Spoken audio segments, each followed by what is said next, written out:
periosteum trying its best to heal that bone before it breaks. That's your body telling you you're doing too much, and those things hurt like the dickens. So here we are with a bunch of implants all over the world being put in very few patients. We have no idea which implant's going to do great, which implant's going to fail early. We have a little hint from the Utah group that their implant wasn't great. We're like the joint replacement industry in the 70s and early 80s, so we need a registry to keep track of this. So part of my job is to go around the world and encourage investigators to contribute their data to this international registry. The Department of Defense has paid for it for the next 3 years. Now I got to find somebody to pay for it after year 3. I'm probably going to be out of the military at that time. Don't worry about that. But we've engineered the registry to take pictures, keep X-rays, because I want to keep an eye on the skin penetration site. Because not all of them look this good, I assure you. I don't know if you guys use R or STATA or SAS or whatever. We export right into our platform. And the mobile interface is also really good because all of our patients are on phones, and our research coordinators hassle them, nonstop. Hey, did you do your pain survey? They can push it right out to their cell phone by SMS. They fill it out, it goes right into the registry. So it's very easy. All right. Yeah, you really don't care about the FDA, but the FDA is keenly interested in this space because they do something called post-marketing surveillance, sort of keeping tabs on stuff that they approve. I encourage you to learn as much as you can about the FDA process.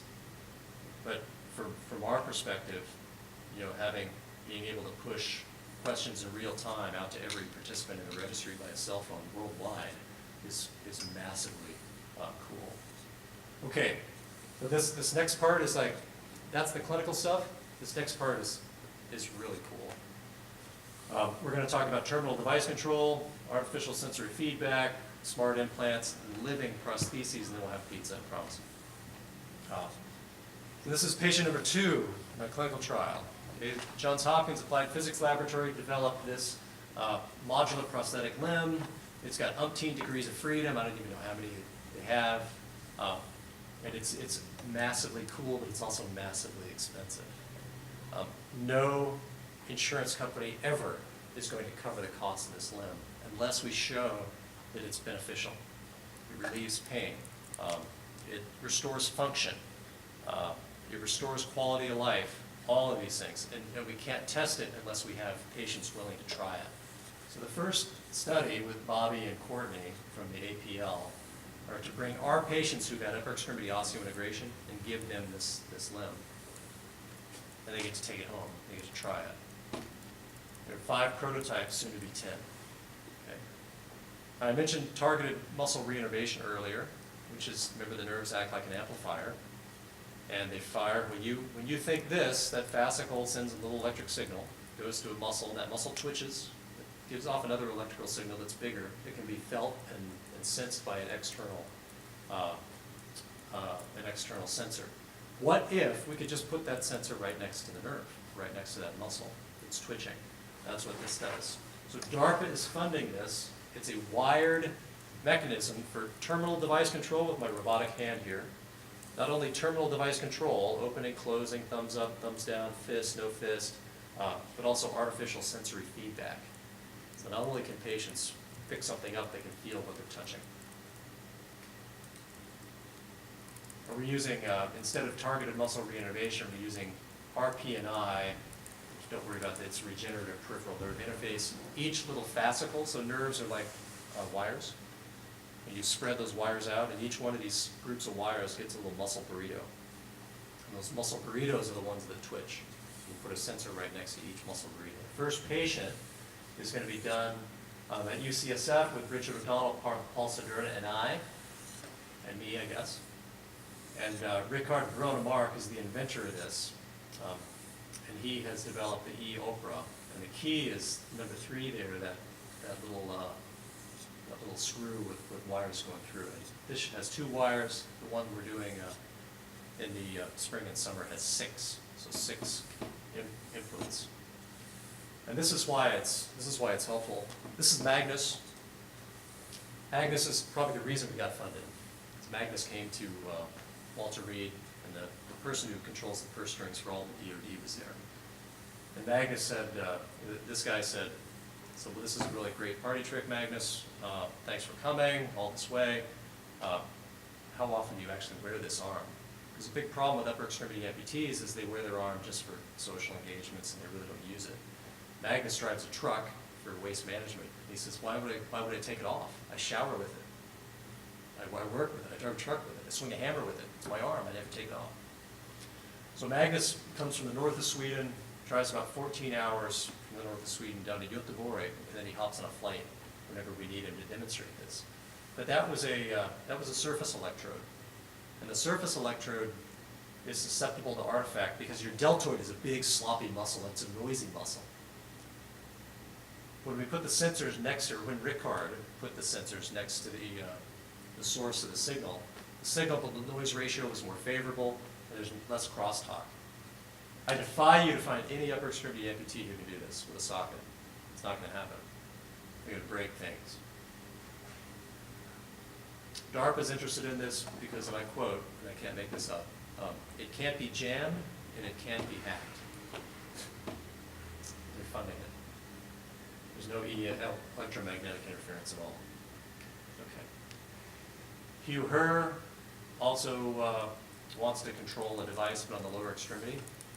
And we're harnessing something called, he's harnessing something called the Golgi tendon organs. The Golgi tendon organ decides how much force something takes. So when you climb stairs, you don't think about how much force it takes to push off with your calf muscle. Okay? The Golgi tendon organs know because they're sending a signal to your brain, and your brain's telling the muscle how hard to contract. If you can harness those Golgi tendon organs, you can sense what they're doing and send that input to a servo motor in an ankle. The Office of Naval Research, Li-Ming Salvino, she's absolutely fantastic. She comes from Singapore, and she runs, she used to run a program called SwampWorks. And SwampWorks keeps an eye on all foreign technology. And some of the technologies the Navy's used over the years have to do with structural health monitoring, where we put sensors on submarine propellers, gas turbine engines, jet engines, airplane wings. You probably see this in some of your engineering courses. Now it's becoming mainstream, and they want to put sensors inside orthopedic implants. So what better implant to use than one that's going to get infected anyway? So I want to know when an infection is happening so we can treat it before it becomes clinically apparent. Mark Ahrensberger, smartest guy in the world from SUNY Buffalo, can achieve a 99.8% reduction in MRSA, methicillin-resistant Staph aureus, by applying minus 1.8 volts. That's not a lot. And adding a little vancomycin. So if we add a sensor and a way to treat it, we can detect an infection when it occurs. I mean, we can measure temperature, right? That's pretty easy. We can measure impedance. We can measure pH. All these sensors exist. What we need is the systems engineering to put it all together and convince the FDA that we're not going to be zapping patients, causing pain. All right. Almost done, promise. Jerry Lynch, University of Michigan. He's deciding, he's helping me answer the question, exactly when does osseointegration occur? Because right now we implant an implant, and then 6 weeks later, we take an x-ray. And I want to see evidence of bone healing. So I look at the x-ray, I change the contrast, I have the resident look at the x-ray, hey, what do you think? I have the medical student look at the x-ray, and we all come to some consensus, yeah, I guess it looks okay, sure, let's they can bear weight. Go ahead, bear weight. That's ridiculous in 2019. I want an objective measure. So Jerry Lynch, he's the director of biomedical engineering at University of Michigan. Young guy, super smart, is using guided wave analysis. And I didn't know anything about guided waves, and if you ever see Jerry Lynch talk, he's fantastic. He'll do this sort of interpretive dance on what guided waves are, and I'm not going to do it, but I'll do a little bit. He's like, we got waves like this, we got waves like this, we got waves like this, you know. So he's measuring all those waves. So once the bone is healed to the implant, the waves change. And if we lose osseointegration, the waves change. Then the computer can measure that. Machine learning, pattern recognition, and the like. That's now in 2019, the pattern recognition is the easy part. That used to be the hard part. That was the subject of my PhD thesis. Now anybody can do it. Okay, Remember the pig transtibial amputation? Yes, that's poop on the end of the limb. Okay, this one's not infected yet. So I went down to the Wake Forest Institute of Regenerative Medicine, probably around, what does that say? That's 2014, 5 years ago, and I said, Tony, I want you to engineer me an organ system that doesn't exist in nature. Actually, I was young in my career then, relatively. So I said, Dr. Atala, I request respectfully that you consider building an organ system that doesn't exist in nature. I would like it to be bound to titanium in the middle. So I want it very firm and dense in the middle, and then I want it stretchy on the outside where it meets with the skin, because skin is stretchy, right? So we wanted a gradient of compliance or elasticity. Stiff in the middle, stretchy on the outside. And he said, yeah, okay, I think we can probably do that. But what if we could just coat the entire prosthesis in living tissue? I got annoyed with him, like, Tony, you're not understanding what I mean. I want it stretchy on the outside, I want it bound to titanium because the post is going to come through. And he said, well, just think for a minute. What if we could just coat the entire prosthesis in living tissue? Well, that's obviously from Star Wars. But I mean, what he said makes a lot of sense. We're starting small. The pig study, he is going to print on titanium, you get this, bone cells, soft tissue cells. We've already done this. We've already done proof of concept. But in addition to the bone and soft tissue cells, he is going to print blood vessels and keep those blood vessels alive in a bioreactor. And ship the bioreactor to us. Our microvascular surgeons will plug them into small arteries on the back of a pig, and we will see if they live. And if they live, we might try it in a human. Crazy. All right, so this is my team, Walter Reed, and that's it. Thanks for sticking it out.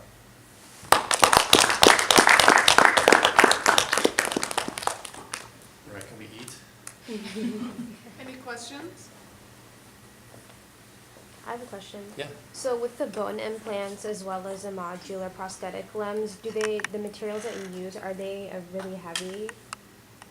They are kind of heavy. Okay, so when you're They are. implanting them into patients, is there like a certain adjustment period where they have to get used to that asymmetry because of the weight? Yes. Okay. The second they were amputated, their center of gravity changed. Mhm. So these patients are very used to rehab. So the core strengthening and all that stuff. I haven't heard anybody complain about the weight of the implant, but what they do complain of, when they bear weight, the first time it hurts. So that's why we go slowly. If the pain gets over a 4 out of 10 on the little happy face scale, we have them back off. So if they're at 80 pounds and they want to go up to 100 pounds, and it hurts, we back them back down to 80 pounds for a while. What they also complain of is when they're stepping down and then they release, call that unloading pain. That type of pain will persist for about a year. And I think it's related to the weight of the implant and the weight of the prosthetic. So the weight is important. The upper extremity, I mean, that post coming out of the upper extremity, it's the same size as the one that's going around. It's huge. And patients have come back. Our first patient, we sent him home with a spike coming out of his thigh. And his wife came back and said, you must do something. He's destroyed all of my sheets. Engineer something that goes over the end of it to protect it from, or to protect the house from him, basically. So there's a get acquainted period with these things, more ways than one. When it comes to getting insurance funding for the implementation of a lot of these prosthetic technologies, how much of a research cycle do you need to go through? Like, how much of a consensus does there need to be that it is effective for treating many conditions? We are still and how trying long to does it figure take that to out. get that? Yeah, that's what we're trying to do. You know, the insurance companies are problematic, and they don't always pay for anything that they consider to be research. And their first answer to everything that's on the edge is going to be no. That's their job. Deny, deny, deny. As a custom device, if we petition the FDA to grant us permission to use the device as a custom or a humanitarian use to help the patient avoid some sort of hardship, if we go through that process, which takes 3 to 6 months, sometimes longer, the insurance companies usually pay for it. But the insurance companies are not going to pay for anything that's not FDA approved. So that's why we've set the bar high, and you're talking about the funding cycles, holy cow. The first time we were talking about this was 10 years ago, and we're now on grant number 3, which is hundreds and hundreds of hours. So it takes a lot of support. And that's why my team that I showed you up there, now we're churning out, you know, proposals, and we have core funding from the Department of Defense to make this happen. If we were trying to do this on the outside, it would be hard without some seed money or maybe an angel investor or something. Mm-hmm. And I'd imagine the FDA has a really high standard of evidence for these things. They do, but they almost don't know how to evaluate this. Because if you said to the FDA, hey, I've got this great idea for a hip stem, they would say, great, because we've been evaluating hip stems for 50 years. Same thing with knee prosthesis, shoulder prosthesis. when transdermal devices came around, the FDA was like, huh, what do we do? You know, we can't really, they're all different. One's a screw, one's a compress, one's a stem. We kind of understand stems. How should we evaluate this? And what should we do with this fail-safe device, this ski boot? So they came to us for recommendations, and we said, look, first of all, we need information on bone quality over time. And they said, okay, check. We'll make anybody submit like DEXA scans or whatever on bone density. And then we also said that this fail-safe device needs to be matched to the implant. So the fail-safe device should be considered part of the implant system and not part of the prosthetic. So aside from that, we've had a smattering of other suggestions for them, but